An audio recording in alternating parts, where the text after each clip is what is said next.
So hi everyone, today we'll try to understand how we can generate anime styled images using a text prompt. So for this we would be using a model called as anything v4. So models like DALI and Stable Diffusion might not be able to generate anime styled images. So for that we have a specialized model, that is anything v4. So this model we will be loading using Replicate Cloud Platform, which provides you access to state of the art AI models using APIs. So to get this Replicate API, first you need to sign in on the platform, and eventually on the dashboard only you will be able to get your Replicate API, which is free of cost. Once you get that Replicate API, come to your local system and set up the Replicate API token environment variable as the your API. Rest of the steps remains quite similar to the other model that we have run using Replicate.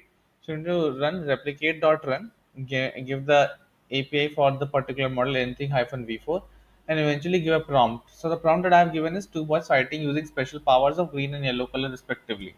And this is the image that it has generated. So if you look at the output is pretty good. So you can see that some other colors are also coming up, but yeah, it is able to generate a decent enough image. So if you wish to generate anime styled images, try using anything before using Replicate.